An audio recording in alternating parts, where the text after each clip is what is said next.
வணக்கம் நண்பர்களே, அறிவை வளர்க்கும் அறிவலை பாட்காஸ்டுக்கு உங்களை அன்புடன் வரவேற்கிறோம். அறிவை பகிர்ந்து வளர்ச்சிக்கான ஒரு பயணத்தை இன்று ஒன்றாக தொடங்குவோம். இன்றைய தலைப்பு செய் நன்றியறிதல். நமக்காக யார் எந்த உதவியை செய்தாலும் அதை மனதில் வைத்து நன்றியுடன் நினைவு கூறுவதும், வாய்ப்பு கிடைக்கும் போது அந்த நன்றியை வெளிப்படுத்துவதும் உயர்ந்த மனித பண்பாகும். உதவி வரைத்தன்று உதவி செய்யப்பட்டார் சால்பின் வரைத்து. விளக்கம்: ஓர் உதவியின் பெருமை அதை செய்தவரின் செல்வத்தையோ நிலையையோ பொறுத்ததல்ல, அந்த உதவியை பெற்றவரின் உயர்ந்த குணம், நன்றியுணர்வு மற்றும் பண்பை பொறுத்தே அதன் மதிப்பு உயர்கிறது என்று திருவள்ளுவர் கூறுகிறார். ஒரு சிறிய நிகழ்வு.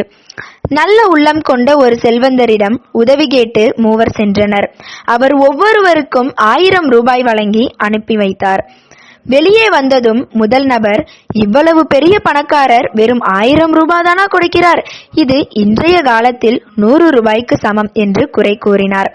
இரண்டாவது நபர், அப்படி சொல்லாதீர்கள், இன்று யார் 1000 ரூபாய் கொடுக்கிறார்கள்? எங்கள் குடும்பம் பல நாட்களாக நிறைவாக உணவருந்தவில்லை, இந்த பணத்தால் மகிழ்ச்சியாக உணவருந்த முடியும் என்று நன்றியுடன் கூறினார். மூன்றாவது நபர் கண்களில் நீர் மல்க, இந்த 1000 ரூபாய் எனக்கு 1,00,000 ரூபாய்க்கு சமம். உடல் நலம் குன்றிய என் மனைவியை மருத்துவமனைக்கு அழைத்து சென்று காப்பாற்ற இது உதவும் என்றார்.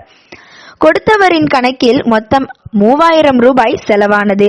ஆனால் பெற்றவரின் மனப்பான்மையில் அது ஒருவருக்கு 100 ரூபாயாகவும், இன்னொருவருக்கு 1000 ரூபாயாகவும், மூன்றாம் அவருக்கு 1,00,000 ரூபாயாகவும் உயர்ந்தது. அதாவது உதவியின் மதிப்பை நிர்ணயிப்பது கொடுத்தவரின் செல்வம் அல்ல, பெற்றவரின் பண்பும் நன்றியுணர்வும் தான்.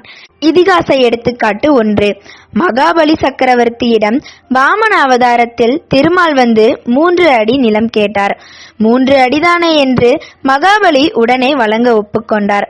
ஆனால் அந்த உதவியை பெற்ற வாமனன் விஸ்வரூபம் எடுத்து முதல் அடியில் விண்ணையும் 2ஆம் அடியில் மண்ணையும் அளந்தார். பின்னர் 3வது அடியை எங்கு வைப்பது என்று மகாபலியிடம் கேட்டார். சிறியதாக தோன்றிய உதவி அதை ஏற்றுக்கொண்டவர் பரம்பொருளான திருமால் என்பதால் உலகளந்த பெருமையாக உயர்ந்தது. நீதி: ஒரு செயல் அல்லது உதவியின் உண்மையான மதிப்பு அதை செய்தவரின் வசதியால் அளவிடப்படுவதில்லை, அந்த உதவியை பெற்றவரின் உயர்ந்த குணமும் நன்றியுணர்வு மற்றும் சால்பினால்தான் அதன் பெருமை பல மடங்கு உயர்கிறது.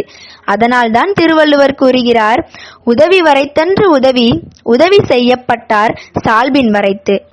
ஒவ்வொரு அத்தியாயத்திலும் புதிய தகவல்கள், சிந்திக்க வைக்கும் கருத்துக்கள், வாழ்க்கை பாடங்கள், கல்வி, அறிவியல் மற்றும் ஊக்கமளிக்கும் கதைகளோடு மீண்டும் உங்களை சந்திக்கும் வரை உங்களிடமிருந்து விடைபெறுவது நான் உங்கள் தேவிஸ்ரீ, 12th AT பாரதி மேல்நிலைப்பள்ளி, ரெட்டிப்பட்டி, நாமக்கல். நன்றி, வணக்கம்.